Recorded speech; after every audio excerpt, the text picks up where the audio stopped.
이 지금 현재 이 비트코인 시세를 조정하고 있는 세력들이 나스닥의 기술주의 같은 맥락에서 비트코인을 바라보고 있다라고 볼 수가 있고, 비트코인의 적정 가격은 없습니다. 네.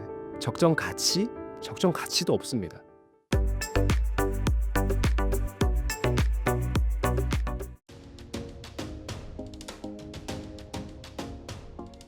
네, 안녕하세요. 디지털 기술과 기술로 인한 세상의 변화를 연구하고 있는 김상윤이라고 합니다. 반갑습니다. 네, 전 세계 자산 시장, 투자 시장이 트럼프의 입에 좌우되고 있습니다. 트럼프발 관세 전쟁이 역시나 비트코인에도 큰 영향을 끼치고 있죠. 최근 요 며칠만 보더라도 상당한 변동폭을 보이고 있습니다. 트럼프가 내놓은 상호 관세안에 일부 국가는 수용하거나 협상하겠다는 의지를 보이기도 했지만은, 중국과 같은 경우에는 또 미국에 보복하는 관세 125%를 발표하기도 했죠. 역시나 비트코인 가격도 이 거시경제의 영향을 벗어날 수는 없는 것 같아요. 지난 4월 초에는 연저점인 76,000달러 부근을 이제 찍고 올라오기도 했고요. 이제 최근에 이 불확실성이 비트코인 시장에도 역시나 작용을 하고 있고, 그런데 이제 트럼프의 입에서 얼마나 또 긍정적인 메시지들이 나올 것인가. 지금 현재의 이 상호 관세안이 어떻게 보면 맥시멈이라는 시장의 평가들이 있기 때문에 4월 중순 말 지나면서 이 관세 상황들도 좀 회복되고 하는 과정에서 아마 역시나 비트코인도 좀 회복하는 국면에 보이지 않을까라고 생각을 하고 있습니다. 특히 최근에 이제 트럼프 대통령이 최근 일부 국가에 대해서 관세를 90일 유예하는 유예안을 발표를 했습니다. 자산 시장이나 채권, 금리 상승 등을 또 고려한 조치라고 할 수가 있겠는데요. 비트코인 가격도 역시나 84,000달러 수준으로 최근에 반등을 한 상황이죠. 어떻게 보면 비트코인에 가장 큰 영향을 끼치는 것은 이 거시 경제, 특히나 시장의 유동성이라고 볼 수가 있을 것 같습니다. 4년마다 돌아오는 반감기 시즌임에도 불구하고 이것이 이제 거시 경제의 유동성, 자산의 어떤 그 시장의 흐름들을 이 비트코인도 역시나 영향을 받고 있고, 어떻게 보면 이제는 어엿한 2,000조의 거대 자산이 된 만큼 이 거시 경제 변동성이 좌우될 수밖에 없다. 이렇게 좀 결론적으로 말씀드릴 수 있고요. 아무래도 앞으로의 이 상승 여력이 과거의 반감기들에 비해서는 그만한 정도의 상승 어떤 폭을 보여주진 않을 것이다. 이렇게 볼 수도 있지만, 오히려 반대로 얘기하면은 반감기 이후에 하락 국면에서도 이 변동폭, 하락 변동폭이 좀 줄어들 것으로도 볼 수가 있죠. 어떻게 보면은 위험 자산에서 다소 안전한 위험 자산의 성격을 좀 가지는 어떤 이 변곡점, 어떤 변화의 시점에 있다라고 볼 수 있고, 비트코인이 이제 주류 자산으로 올라서기 위한 성장통을 겪고 있는 것이다. 이렇게 좀 평가를 할 수 있을 것 같습니다.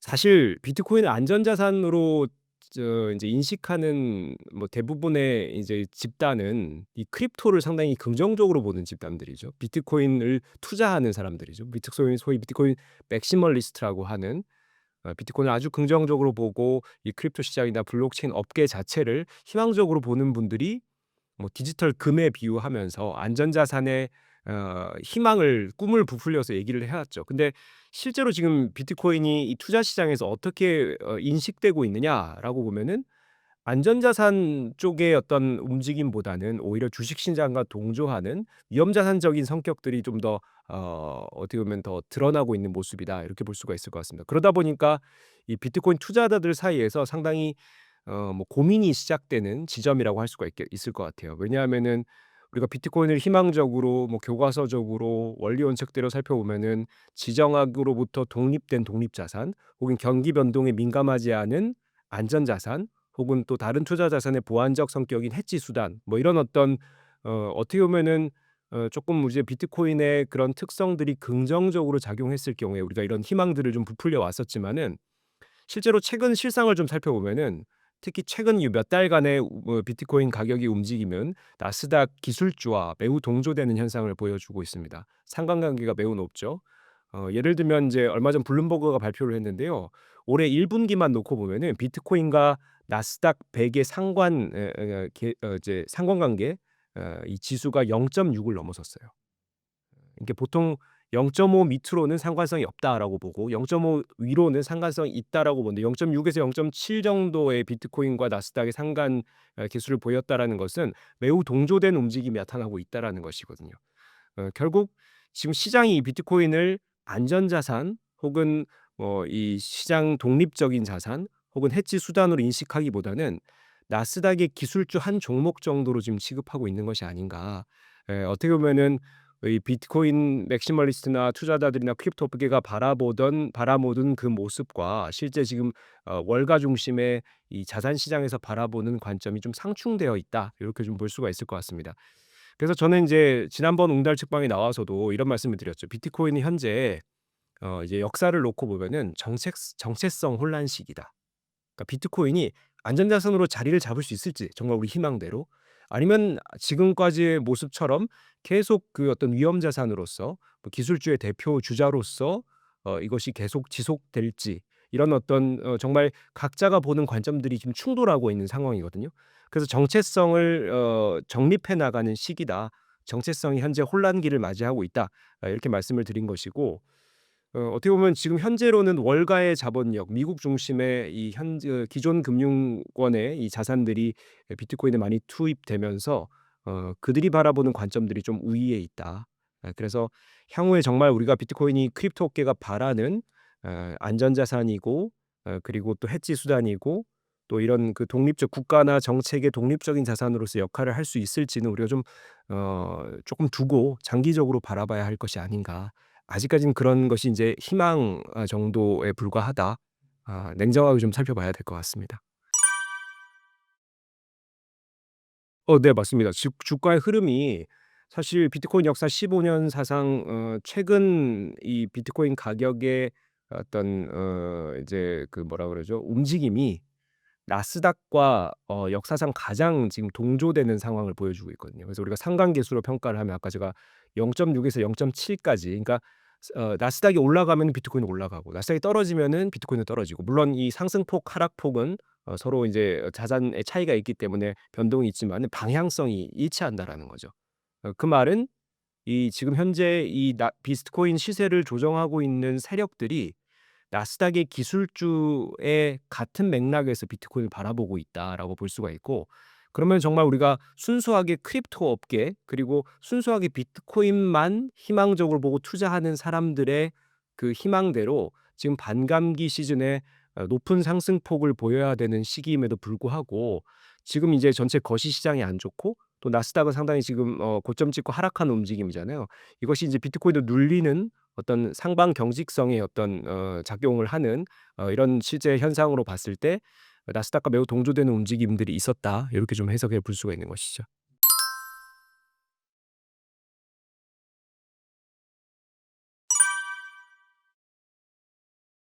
일단 우리가 인제 희망하는 안전자산이 되기까지는 넘어야 할 산들이 상당히 많다. 먼저 말씀을 드리겠습니다. 뭐 여러 산들 하나하나 좀 짚어 드리면은 일단 비트코인이라고 하는 세상에 없던 자산 15년 전에 탄생한 자산이죠. 이 디지털 자산 혹은 크립토 자산에 대한 전 세계의 인식의 저변이 넓어져야 됩니다. 근데 이는 좀 뭐 자연스럽게 시간이 해결해 줄 것이라고 보는 게 미국이라는 정말 최강국의 현 정권이 비트코인 상당히 우호 세력으로 작용을 하고 있죠. 그렇기 때문에 비트코인을 둘러싼 크립토 업계의 불확실성 혹은 또 무질서 여러 가지 법 제도적인 것들을 틀 안으로 집어넣어 주는 역할을 미국이 하고 있기 때문에 우리가 여기서 인식의 저변이 넓어진다라는 측면은 자연스레 해결이 될 거라고 봅니다. 다만 이제 이것이 이루어진다고 비트코인이 안전자산이 될 것이다라는 것을 의미하지는 않죠. 이제 앞서 말씀드린 비트코인이 특정 국가나 정책 혹은 중앙은행의 통화 정책에 영향을 받지 않는다. 독립된 자산이다라는 이 확신이 시장에 자리를 잡아야 되거든요. 이제 이게 뭐냐면은 우리가 금이라고 하는 정말 대표적인 안전자산도 역사적으로 보면은 안전자산의 성격을 갖지 않았던 시기가 있었어요. 뭐 예를 들면은 1920년대 대공황 직후에 금은 전 세계 국가의 매우 유동적인 이 자산으로서 작용을 했었습니다. 그러니까 어떻게 보면은 이것이 인제 뭐 닉슨 쇼크 이후에도 역시나 인플레이션 해지 수단으로서 이게 이제 금이 자리 잡긴 했지만은 고 이 1900 년대 중반의 격변의 시기에서는 금이 이것이 안전자산으로 자리 잡을 수 있을까에 대한 계속 물음표가 붙었었거든요. 그 말은 우리가 금이라고 하는 것이 실제로 용도가 있어서 안전자산이 된 것이 아니라 사람들의 인식이 이 다른 경기 변동성이 높은 자산에 비해서 금은 우리가 안전하게 또 특정 정부나 국가에 좌우되지 않는 자산이다. 그러면서도 또 이 상당히 희소성이 있다라는 이런 특성과 인식이 이런 안전자산의 성격을 만들어 줬기 때문이거든요. 그러니까 이것이 이 자체가 안전자산이기 때문에 안전자산이 된 게 아니라 사람들이 그것을 그렇게 뭐 약속하거나 시장의 질서가 잡혔기 때문에 안전자산이 된 겁니다. 그걸 이제 비트코인에 적용을 해 보면은 비트코인이 우리 크립토업계의 희망대로 안전자산의 성격들을 가지고는 있습니다. 희소성도 있고요. 그리고 독립된 자산이고요. 그리고 또 뭐 가격이 24시간 우리가 인제 유용하게 뭐 활용할 수가 있죠. 뭐 여러 가지 인제 좋은 특성들이 있는데 이것이 시장의 인식으로 안전자산이 될 것이냐는 또 다른 문제라는 거죠. 그래서 그런 점에서 우리가 이것을 뭐 단순히 뭐 교과서적으로 안전자산의 특성을 갖고 있다라고 우리가 지금 안전자산을 기대할 것이 아니라 시장이 이것을 어떻게 인식하고 있고 특히 시장 주도 세력들이 이를 어떤 관점으로 투자하는지를 지속적으로 살펴볼 필요가 있다. 그래서 수년 내에 혹은 뭐 10년 후, 20년 후의 변화들을 우리가 좀 장기적으로 바라볼 필요가 있다라는 말씀을 드릴 수 있을 것 같습니다. 사실 "비트코인의 적정 가격이 얼마냐?"라고 물어보시면은 저는 이렇게밖에 말씀드릴 수가 없어요. 비트코인의 적정 가격은 없습니다. 네. 적정 가치? 적정 가치도 없습니다. 비트코인이 지금 뭐 아주 일부 거래에 활용되거나 용도를 갖는 영역들도 일부 지금 생겨나고 있지만 매우 미미하거든요. 99.9%는 단순히 그냥 투자 자산으로서 혹은 이 가치 저장 수단으로서 활용되고 있다라는 점에서 우리가 이것을 우리 보통 주식시장에 상장되어 있는 기업을 평가하듯이 할 수가 없는 거예요. 결국 공급 수요에 의해서 움직이죠. 그래서 적정 가격을 매기는 것이 사실 뭐 저도 이제 다른 뭐 채널 유튜브 채널에 옹달 책방이 지전 콘텐츠에서 뭐 이번 반감기의 적정 가격 선에 대해서 좀 한번 말씀드린 적은 있지만은 이것이 인제 정말 우리가 합당한 가치를 우리가 예측하기는 불가능하다라는 말씀을 드리고요. 그러다 보니까 우리가 보통 비트코인 가격을 예측할 때 이전 반감기 패턴들을 가지고 와서 그대로 인제 적용을 해 보는 것이죠. 뭐 예를 들면은 크립토께서 상당히 희망적으로 보는 8년 전, 4년 전 반감기랑 비교했을 때 8년 전에는 20배 상승했었고요. 반감기 직후에 1년 6 개월 동안. 그리고 4년 전에는 약 8배 상승했었습니다. 그럼 이제 또 그런 인제 수치적인 비율을 적용을 해 봤을 때 한 2 배에서 3배 정도 충분히 보수적으로 보더라도 '이런 상승 여력이 있을 것이다.'라고 우리가 희망적으로 이번 반감기를 바라봤죠. 2 배, 3배 간다라고 하면은 1억 후반대에서 2억 초반대 정도 레인지가 형성이 되는데 사실 지금 전혀 못 미치고 있잖아요. 그럼 이것을 우리가 어떻게 바라볼 것인가? 그러니까 단순히 수치적으로 이 패턴 과거 패턴을 적용해서 예측해 보는 것은 어떻게 보면 그냥 뭐 '단순 예측이다.' 요렇게 좀 볼 수가 있을 것 같고요. 오히려 저는 쪼끔 더 합당한 그렇지만 좀 중장기적인 가격 예측의 어떤 방법이 우리가 인제 디지털 금이라고 한다라는 점에서 금의 시가총액과 비교해 보는 측면이 있을 것 같아요. 그러니까 지금 현재 금의 시가총액이 뭐 매일 변동하고 있지만 약 2경 정도, 2경 조금 넘는 수준으로 지금 형성이 되어 있습니다. 비트코인의 총액은 지금 현재 2,500조 정도 내외거든요. 그러면은 금의 비슷한 위상을 갖는다. 우리가 좀 희망적으로 바라봤을 때 한 9 배에서 10배 정도 상승 여력이 있습니다. 이것을 인제 중장기적인 맥시멈으로 보고 있고요. 뭐 당장 올해 그렇게 간다는 게 아니고요. 뭐 10년 후, 20년 후 우리가 정말 디지털 금으로서의 비트코인 위상이 갖춰졌을 때 9 배, 10배 정도 맥시멈으로 봤을 때 그럼 이번 반감기 시즌에는 몇 배 갈 것인가? 네 다음 4년 후에는 몇 배 갈 것인가? 이거를 우리가 쪼끔씩 인제 한번 합리적으로 예측을 해볼 수가 있는 것이죠. 그리고 또 하나의 방법은 매우 보수적인 접근인데 앞서 제가 질문에도 나스닥 동조 현상을 보이고 있다고 말씀드렸죠. 그러면 이제 나스닥 기술주와 한번 비교해 보는 거예요. 나스닥에서 지금 가장 잘 나가는 기업이 뭐 엔비디아나 마이크로소프트 아닙니까? 뭐 이제 엎치락뒤치락하긴 하지만은 현 시점으로 마이크로소프트가 시가총액 1위 기업이에요. 제가 좀 전에 확인하고 왔더니 약 4,000조 정도 되더라고요, 우리 한화로. 그러면 이제 비트코인이 2,500조 정도 되니까 만약에 정말 제가 말씀드린 대로 이 월가가 비트코인 가격까지도 이 좌지우지하고 있고 주도하고 있고 정말 나스닥 기술주 하나 정도의 섹터에 포지셔닝을 하고 있다라고 하면은 우리가 인제 마이크로소프트 인제 시가총액 1위 기업 정도를 한번 우리가 또 비춰 볼 수가 있겠죠. 그렇다면은 현재 비트코인이 2,500조에서 약 4,000조, 5,000조 정도 이제 상승한다 치면은 현재에서 한 2배 정도 뭐 그런 정도로 우리가 좀 뭐 이것도 단순 비교이고 단순 예측일 뿐입니다. 적정 가치는 없지만 우리가 좀 이렇게 그나마 이런 합리적으로 예측을 해 본다면 요 세 가지 정도 방법이 있지 않을까 이렇게 생각을 합니다. 네. 네, 맞습니다. 제가 뭐 이런 인터넷 유튜브가 아니라 뭐 다른 강연 자리에서는 항상 그런 말씀을 강조해서 드리는데요. "탈중앙성의 중앙화가 되고 있다."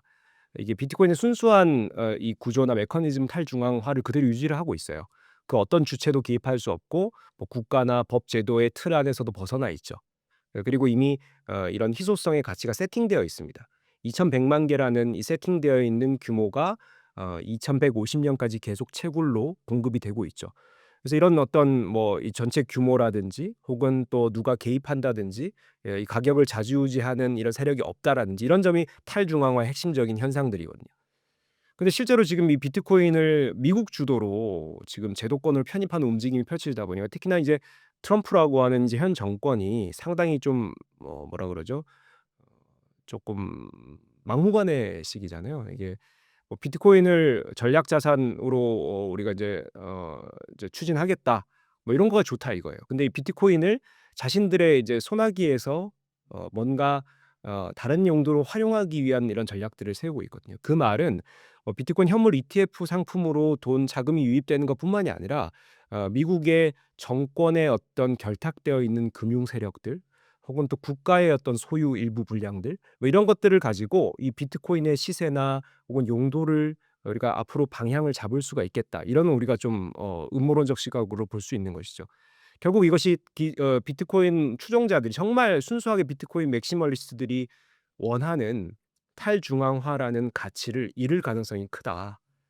이것이 중앙화된 기관이나 기구나 국가나 주체들이 비트코인을 좌지우지할수록 이 순수한 탈중앙성의 가치는 퇴색될 것이다라고 보고 있고 사실 뭐 조금 이거는 이제 엇나가는 얘기일 수 있지만 모든 기술이 그랬습니다. 지금 지난 우리 인류의 기술 발전 역사를 보면은 좋고 이제 돈이 많이 들어가고 정말 이것이 이제 상용화의 어떤 거대한 흐름에 있는 그런 시점에 있는 기술들일수록 돈이 들어오고 권력이 들어오거든요. 이것이 이 기술을 좌지우지합니다. 기술이 순수하게 좋은 방향으로 발전해야 될 것을 착 돈과 권력이 들어와서 자신들의 구미에 맞게 이 방향을 틀거든요.